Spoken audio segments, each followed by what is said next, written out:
السلام عليكم، كنتمنى تكونوا كاملين بخير وعلى خير وانتم كتشوفوا لا فيديو ديال هذا النهار. اليوم ان شاء الله غادي نقتسم معكم واحد الكاطو بغيت نصايبو وقلت نقتسمو معكم ان شاء الله. وغادي تشوف معايا المقادير ديالو اللي هي بسيطه ولكن المذاق تيجي رائع رائع رائع بزاف. وغادي تشوف معايا انطلاقا من المقادير غتعرفوا بلي البنه ديالو غتجي هائله، كيجيوه بزاف ديال المذاقات فيه. المهم لا جينواز راه عندي ديجا، ما غاديش نصايبها، ولا اللي ما عندوش لا جينواز يدير جينواز ديالو ولا يدير كيكه عاديه ويخففها، تكون خفيفه ما تجيش ثقيله بزاف في العجينه ديالها، تكون خفيفه ويطيبها ويقسمها على 3 حتى هي كتماشى. والمذاق يديرها بالفاني حسن.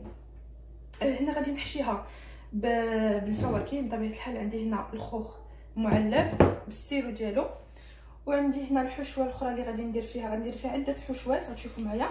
انا نحتاج الماسكاربون مع لا باتا تارتيني ديال سبيكولوس ولا لا كريمه تارتيني ديال سبيكولوس. هذه فواحد الحشوه. غادي نحتاج مع هذه الحشوه لا كريم شانتي اللي غادي نصايبو، والحشوه الاخرى اللي غادي ندير فيها غادي نحتاج لهذا لاموس وشوكولا مع الحليب ربع تاع حليب بارد. وللتزيين غادي نحتاج سبيكولوس، الكاطو ديال سبيكولوس ديال القرفه، تقدروا ديروا اي واحد اللي بغيتو. وغادي نحتاج هاد الرقائق ديال اللوز للتزيين. المهم غادي تشوفوا معايا الطريقه، ولا زدت شي حاجه غتشوفوها معايا. هذاك الشيء ان شاء الله غادي يكون مباشر معكم. وعلى بركه الله غادي نبداو بالتسقيه ديال لا جينواز ديالتنا. غادي قطعتها على 3 هكا مقطعه ديجا. كما قلت لكم اللي بغات تصايب كيكه عاديه ديال الفاني دير خليها العجينه ديالها خفيفه، ما ديرهاش ثقيله، وطيبها وتقسمها على 3. وغادي تشوفوا معايا ان شاء الله. هنا راه هزيت هذا الخوخ هذا، هزيته حطيته هكا في واحد الاناء، وغادي نستعمل هذا السيرو ديالو هو باش غادي ندير السكوه ديال لا جينواز باش تجينا شاربه مزيان. هذا السيرو هذا تيكون منسل، ومن الاحسن تشربوها مزيان لا جينواز ديالكم باش تجيكم ما ناشفاش وتجي رطبه ومنسمه بهذاك السيرو. تنسقيها على هذا الشكل، كنشربها مزيان هذا السيرو. هذا الديسير صراحه زوين، كديروه في اخر لحظه الا جا عندكم شي ضيف ولا بغيتو ديروا شي كوتي ولا ديسير العشاء ولا الغدا، كديروه كيوجد دغيا ولكن خصو يبرد مزيان واحد 3 سوايع وما كياخذش معكم وقت وكيجي بنين ألذ ما يكون. والحشوه كتبقى لكم اختياريه، تقدروا ديروا اللي بغيتو واللي متوفر عندكم، الفاكهه اللي متوفره عندكم. المهم هي لا باز وصافي. والفكره بنادم ياخذ الفكره ويدير اللي بغا هو من عنده. المهم غنشرب هاد لا جينواز مزيان.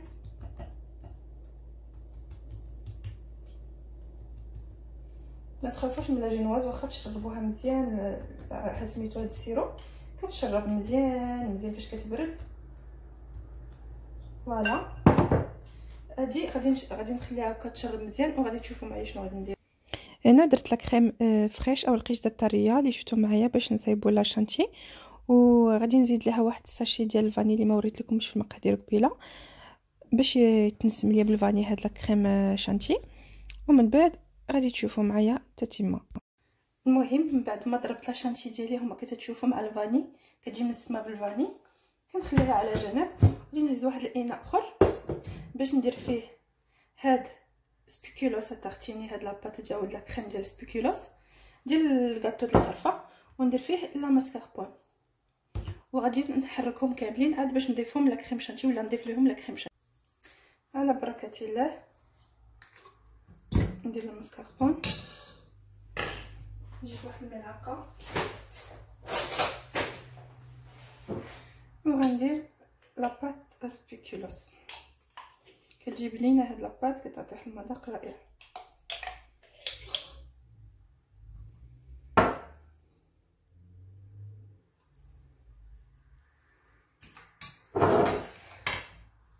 غنحاول نحرك هذا الخليط مزيان.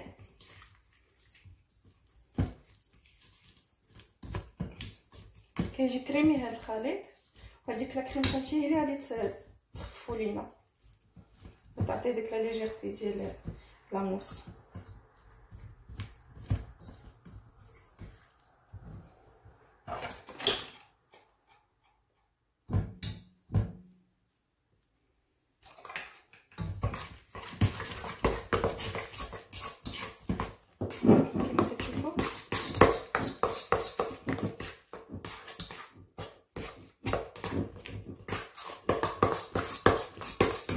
يولي على هذا الشكل كنبقى نضيف ليه هاد لا شانتي اللي صايبنا بلا كريم فريش.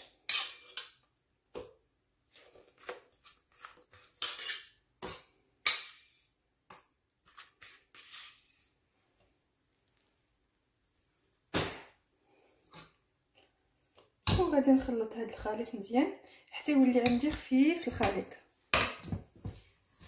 نبقى غير ندور بحال هكا باش ما نهرش هذيك لا شانتي ديالنا.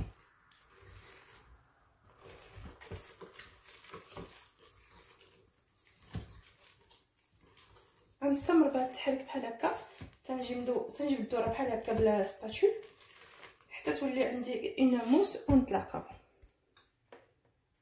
من بعد ما خدمت مزيان هذا لاموس ديال سبيكولوس، عرفتي كي تجي خفيفه بهذا الشكل، هذا القوام هذا، وكتجي بنينه بزاف.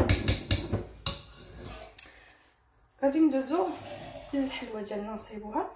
كما شفتوني سقيت الطبقه الاولى سقيتها مزيان، وعندي شويه ديال الخوخ اللي مقطع المعلب مقطع الى قطع صغيره، وخليت واحد شويه للتزيين. غادي نبدا ان شاء الله نهز هاد لاموس ديال سبيكولوس وماسكاربون ولا كريم شانتي، نحط واحد الطبقه هكا ونحاول نسطحها على الحلوه.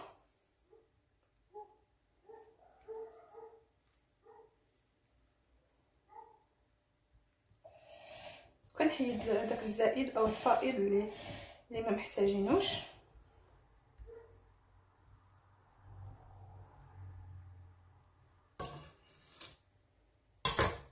وغادي نهز شويه ديال لي فخوي او ديال الخوخ، تقدروا ديروا الفاكهه اللي متواجده عندكم،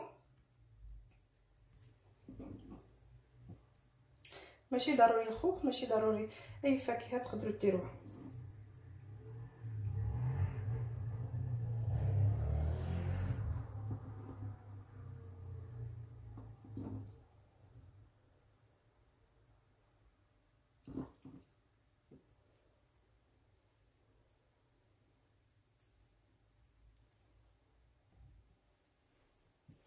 من بعد نهز عاوتاني شويه ديال لاموس اللي صايبنا،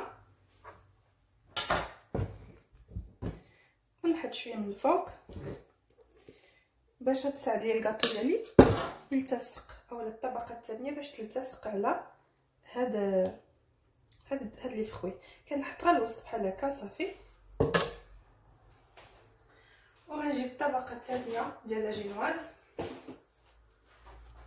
وغنحطها، غنبرك عليها واحد شويه باش تلصق، وغنهز السيرو وغنسقي الطبقه الثانيه حتى نشربها مزيان حتى هي السيرو.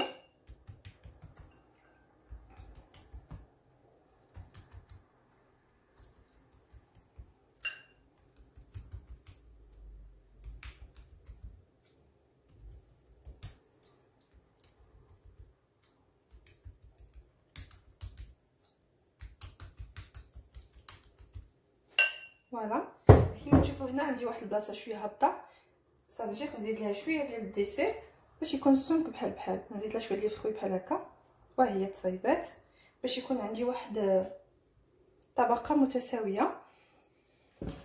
وهنا في هذه الطبقه الثانيه غادي ندير ان شاء الله الحشوه الاخرى اللي قلت لكم ان شاء الله.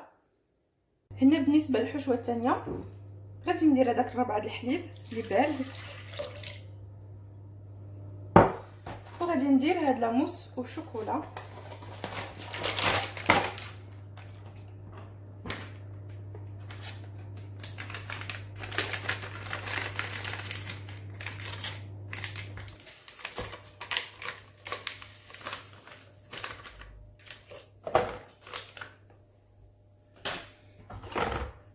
وغادي نضرب شويه هادشي وغادي نديه للخلاط الكهربائي باش يرجع يدموس.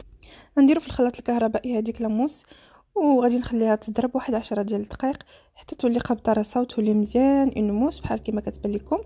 وغادي نكملوا الخدمه ديال الكاطو ديالنا. من بعد ما ضربت مزيان ولات بحال هكا، هذيك لاموس اللي صايبنا وشوكولا. الان غندير بها طبقه طبقه ديالها حتى هي.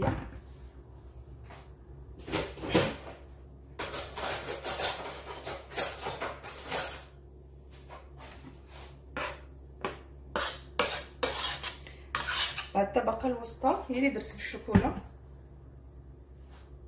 بهاد لاموس. كيجي خفيف حقاش فيه بزاف د ليموس، فيه هذيك الوسطى وهذيك اللي تحت هي اون موس. كيجي غاتو اللي هو تري ليجي في لا ماتيير ديالو، كتجي ليجير.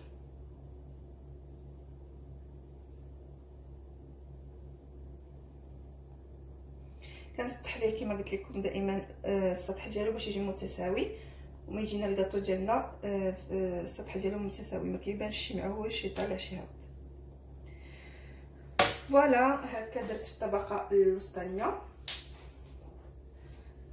ما غاديش ندير فيها الفواكه، غادي نخلي عاوتاني طبقه الثالثه هي اللي غادي نسقي.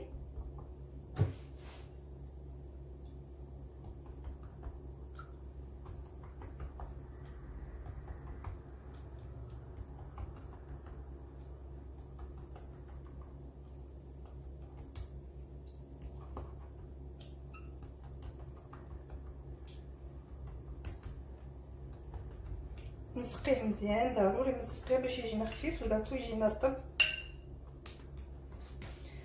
فوالا من بعد كنهز هذيك لاموس اللي بقات ليا ديال سبيكولوس وديال الماسكاربون، هي باش غادي نفيناليزي الكاطو.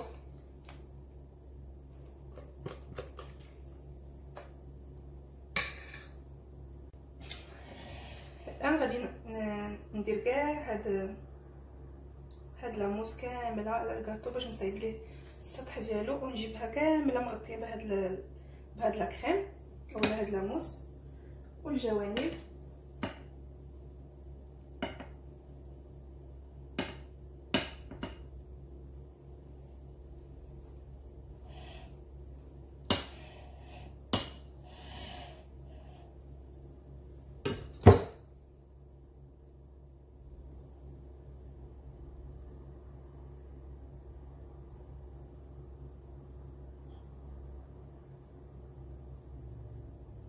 نكمل هاد التزيين نطلع.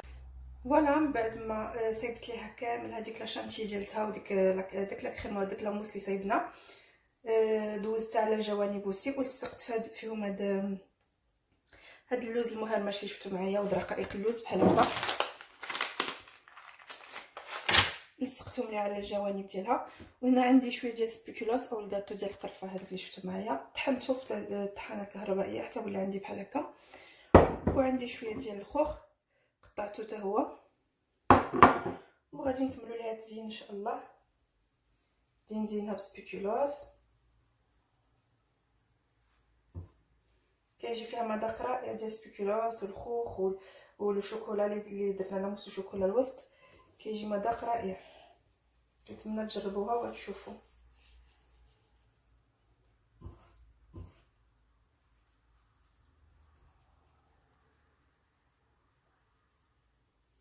من طبيعه الحال هذيك لاموس الشوكولا اللي بقات ليا وهاد سبيكولوس والخوخ اللي بقى ليا غنصايب بهم دي فيغين ديسير اخر باش ما يضيعش.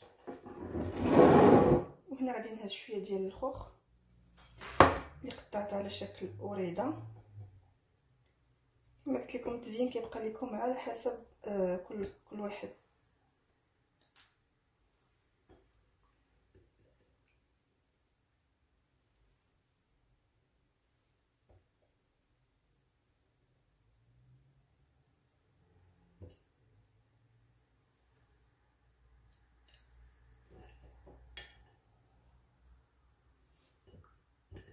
المهم غنزينها بشويه ديال الخوخ من الفوق، نعطيها واحد الشكل جمالي.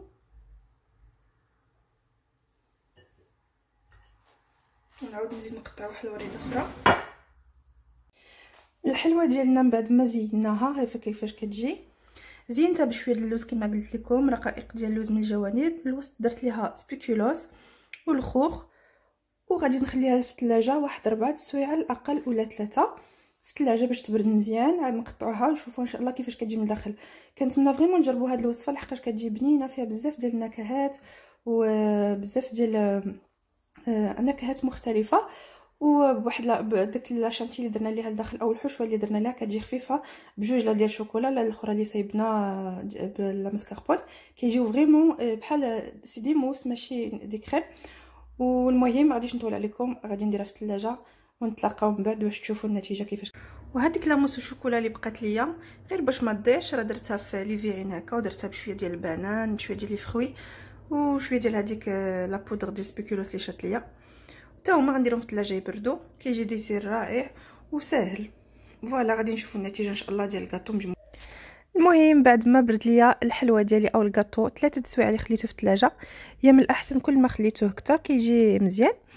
غادي نقطعو معكم باش تشوفوا كيفاش جاي من الداخل. صدقوني هذا المزيج اللي درت في هذه الحلوه جات رائعه اكثر من رائعه، وجا بنين واحد المذاق اللي هو ما تقدرش تشوفه في اي بلاصه، مذاق اللي هو حصري 100%. غادي الا جربتوه غادي تشوفوا براسكم. كما كتبان لكم مزيان هذيك لا موس وشوكولا اللي درنا الوسط جات كطبقه في الوسط، وهذاك المزيج ديال هاد الخوخ وهاد لا ماسكاربون، وهذا الماسكاربون ما فيش مذاق مي عطيتو مذاق بهذاك السبيكولوس، جات رائعه كما كتبان لكم وخفيفه ورطبه بزاف. كنتمنىكم فريمون تجربوها وديروا لي تعليق على الفيديو اللي عجبكم واللايك والبارطاج ان شاء الله باش نعطيكم المزيد من الوصفات السهله والسريعه واللي يقدر اي واحد يديرهم. مع السلامه، خليت لكم راحه الى فيديو قادم ان شاء الله. I guess you're back. Are you gonna tell me where you went? All the messages I sent with no reply. It's like that. You're just gonna walk into my room. I hate how you assume